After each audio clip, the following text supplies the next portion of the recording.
What's up, Badger fans? We continue our journey through this 247 recruiting class. We got defensive lineman Hank Weber at the plate. 6'4", about 270 pounds, coming out of Brentwood, Tennessee. Plays strong side defensive end. Also plays offensive lineman. He plays a lot of snaps. Like Hank Weber plays both sides of the ball. You got to think that when he gets to college and he's just a defensive lineman, this film could be even better, right? If he didn't have to exert so much energy. 3-star across the board. I like him. It's a good piece. Kind of somebody that nobody really talks about much in this class.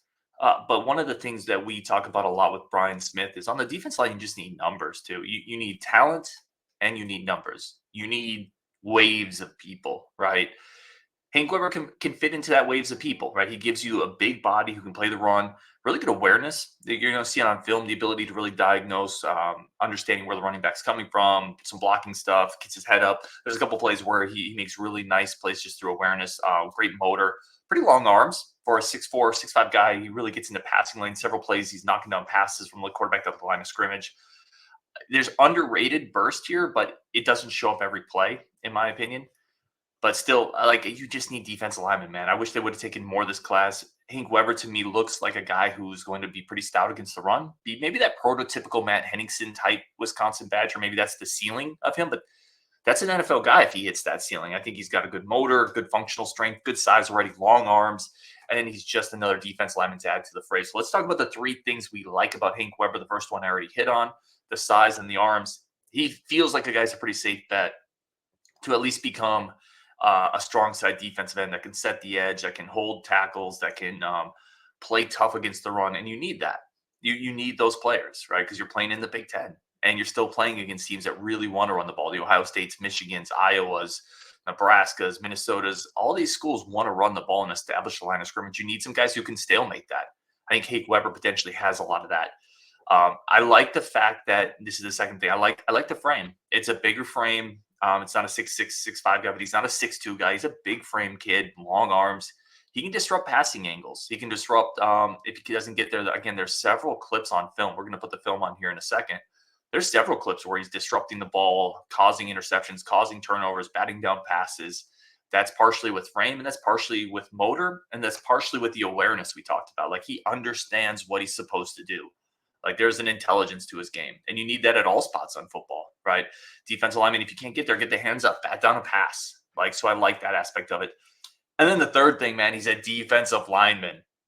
We need more of those, and he fits a huge position of need. And again, somebody who I think is going to be ready to play earlier than later. All right, let's throw in the film with Hank Weber. Let's see what the 6'4" defensive lineman out of Tennessee is bringing to the field. I think this first clip is one of the things we talked about, right?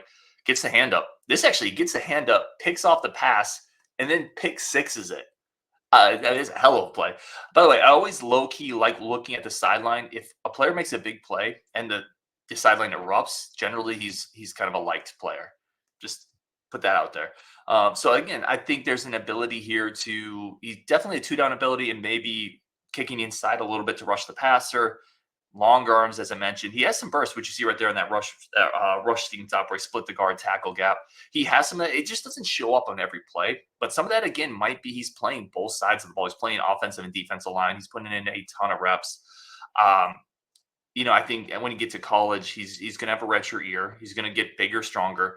In a year as a redshirt freshman, redshirt sophomore, this could be a 6'5", 300-pound strong side defensive end with a pretty good motor, long arms. This could really be a Henningsen type guy, which I think Justin is the first one that threw that comp out there. You can see some of it. Again, here he's kind of sitting back, reads the quarterback, hands up, ball batted down, impacting the game, finding ways to impact the game, finding ways to disrupt the passing attack. A pretty good ability to shed blocks, stay after it, has a pretty good motor as well. It's a good pickup overall. Not the most heralded, not the most hyped pickup, but definitely somebody that's going to help on the defensive line, somebody who you should hopefully in a year or two be able to slot into that depth chart. And it's such a needed position. You're rushing the passer, gets the hands up, knocks it down.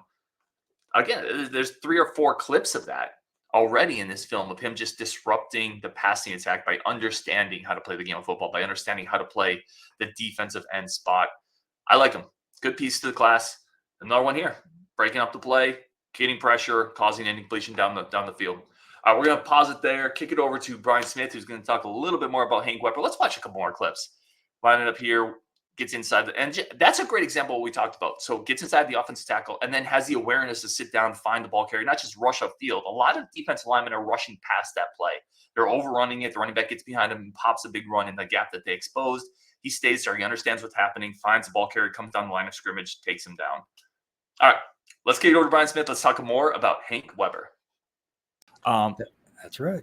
I want to switch gears here. Let's talk Hank Weber, another defensive lineman coming this weekend.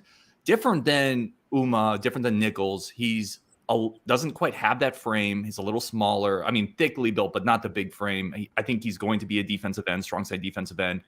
Curious what you saw with Weber when you turned on that film. I agree. Probably a 5 tech, effort kid, can play with leverage.